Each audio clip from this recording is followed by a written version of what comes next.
নমস্কার বন্ধুরা, পূজা ভ্যারাইটিস কিচেনের পক্ষ থেকে সবাইকে অনেক অনেক ভালোবাসা। আশা করি ভালো আছো। আজকে নিয়ে চলে এসেছি একটা মাছের রেসিপি, পাঙ্গাস মাছের রেসিপি। পাঙ্গাস মাছ অনেকেই খেতে চায় না, কিন্তু এইভাবে একবার বানিয়ে দেখবেন, একদম এক থালা ভাত খেয়ে ফেলবে। প্রথমে আমি মাছের যে মশলাটা দেবো সেটা বানিয়ে নেব। এখানে আমি মিক্সির মধ্যে দিয়ে দিলাম আদা রসুন, আর 1 চামচ বড় চামচের জিরের গুঁড়ো, একটা পেঁয়াজ দিয়ে দিলাম। পেঁয়াজটা কেটে নিয়েছি, এটাকে এবার আমি পেস্ট বানিয়ে নেব। আর এখানে আমি নিয়ে নিয়েছি 4 পিস মাছ। মাছগুলোকে ভালো করে নুন আর হলুদ মাখিয়ে নেব। এই যে আমি আলুগুলো এরকমভাবে কেটে নিয়ে আলুগুলোকে এইভাবে আমি কেটে নিয়েছি।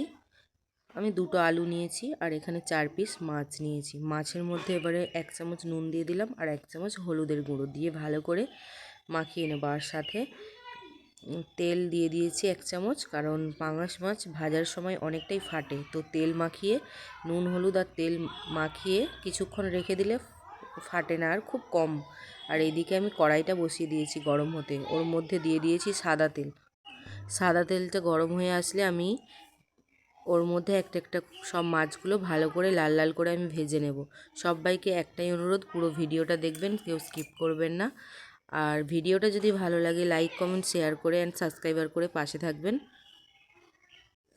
মাছগুলো তেলের মধ্যে দিয়ে দিলাম, ভালো করে লাল লাল করে মাছগুলোকে আমি এবার ভেজে নেব। কিছুক্ষণ মাছটা ভাজা হতে দিয়ে আমি ওইদিকে মশলাটা বেটে নিয়েছি।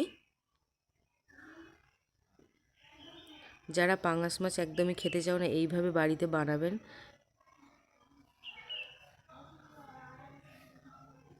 হাত চেটে মুটে একদম ভাত খেয়ে নেবেন।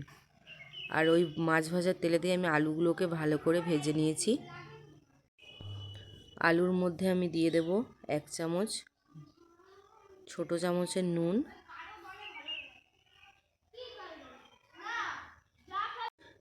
দিয়ে আলুগুলোকেও 2 থেকে 3 মিনিট আমি ভালো করে ভেজে নেব।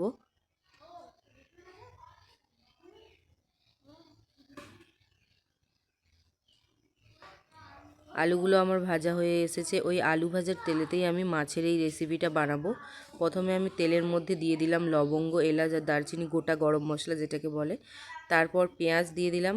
পেঁয়াজটা ভাজা ভাজা হয়ে আসলে এইদিকে আমার মিক্সিতে মশলাটা বাটা হয়ে গিয়েছে। এবার আমি দিয়ে দেব ওই মশলাটা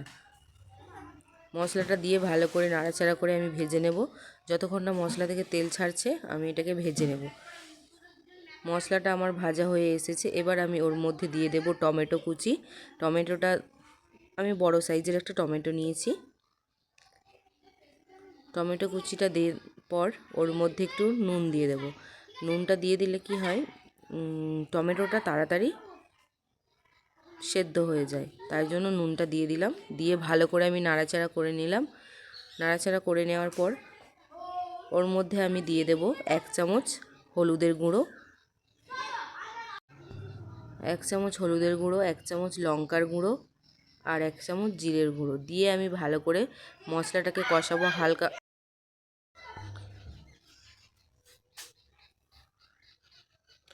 মশলাটা ভালো করে কষিয়ে নেওয়ার পর মশলা থেকে তেল ছাড়তে শুরু করে দিয়েছে। এবার আমি ওর মধ্যে দিয়ে দেব ধনেপাতা।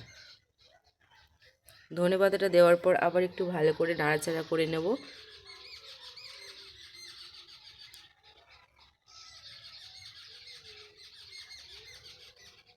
মশলাটা কালারটা কত সুন্দর এসেছে দেখুন। এবার আমি ভেজে রাখা আলুগুলো ওর মধ্যে দিয়ে দেব। ভেজে রাখা আলুগুলো দিয়ে ভালো করে আমি আর নাড়াচাড়া করে নেব কিছুক্ষণ। 1 মিনিটের মতো আমি ভালো করে নাড়াচাড়া করে নিয়েছি। এবার আমি ওর মধ্যে হালকা একটু জল দিয়ে দিলাম। দিয়ে 2 থেকে 3 মিনিট আমি ঝোলটা ফুটতে দেব। 2 থেকে 3 মিনিট আমি ঝোলটা ফুটতে দেব। 2 থেকে 3 মিনিট ঝোলটা ফুটে গিয়েছে। এবার আমি ওর মধ্যে ভেজে রাখা মাছটা দিয়ে দেব।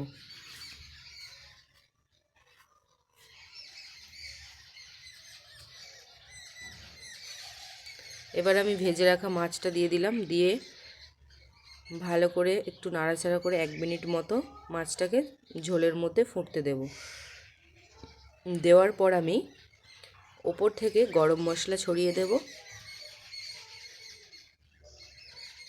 ওপর থেকে আমি গরম মশলা ছড়িয়ে দিলাম। রেডি হয়ে গিয়েছে পাঙাশ মাছের এই রেসিপিটা। ভালো লাগলে চ্যানেলটিকে সাবস্ক্রাইব করে দেবেন।